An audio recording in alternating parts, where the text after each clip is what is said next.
It's being called the hot labor summer. From Hollywood to hotels, workers have been walking off the job.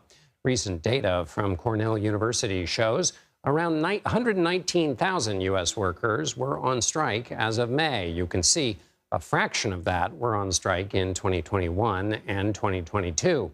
And the demands from employees appear to be the same across different industries: better conditions, protections, and pay.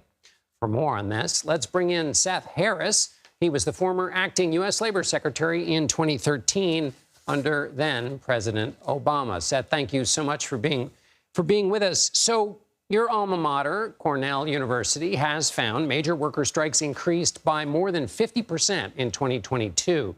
The Labor Department says that's the second highest level in 2 decades. So what's going on?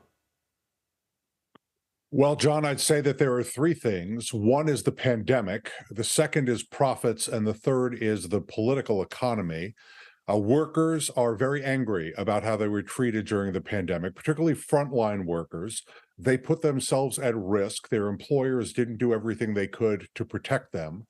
And so workers felt that the only way to protect themselves going into the future was to come together with their co-workers and organize. Profits at the same time rose dramatically. Think of Amazon, think of UPS. They were making money hand over fist, but they were not sharing that money with the workers who were producing those profits. And finally, we have very tight labor markets, very low unemployment rate, and a president who is very pro-union. All of that helps workers to increase their bargaining power with their employers. 4 million workers are quitting their jobs every month. That means they can go out and find another job fairly easily. That's their assessment. Well, if you can quit your job, you can strike, and there'll always be another job available for you. So assess then what corporations are, their posture on the other side of these negotiations.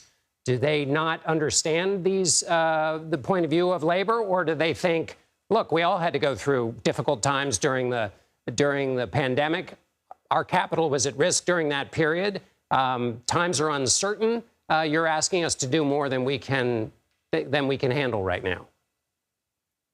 Well, I think there have been some miscalculations by some of these employers. For example, I think that the corporate studios in Hollywood were surprised when the actors went out on strike. I'm not exactly sure why that was.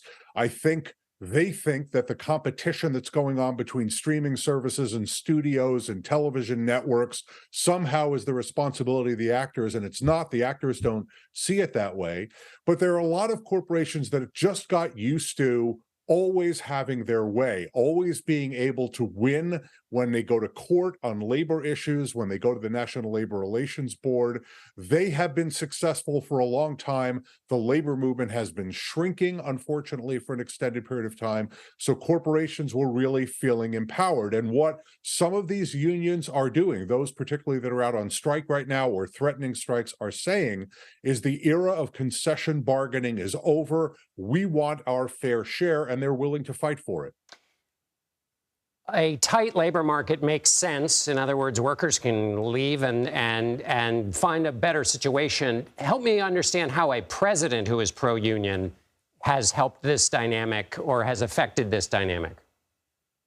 Well, I don't want to give all the credit to President Biden. That wouldn't be fair to the workers, because it's the workers who are doing the organizing and going out on strikes. But they have a president, frankly, who is cheerleading for the labor movement. He's a strong supporter of the labor movement. He works closely with the labor movement on policy and political issues. There have been certain circumstances where he has verbally intervened in order to let employers know that they shouldn't go too far. And he's appointed very strongly pro-worker, pro-union appointees to a number of positions throughout the government, including at the National Labor Relations Board, which is now very aggressively enforcing the law that allows workers to organize and bargain collectively. So all of those things taken together have made a meaningful difference. But at the end of the day, it's up to rank and file workers to decide what they can and can't accomplish. But having the most powerful person in the world saying, come together, your president is behind you, organize, you'll have a better life, Well, that has an effect on people's behavior. And just in the short time we have left, the Teamsters president asked the White House to stay out of the labor talks with UPS. So what's going on there? I think Sean O'Brien is simply saying, we got this. And also, this is a private matter. It's not a public policy matter.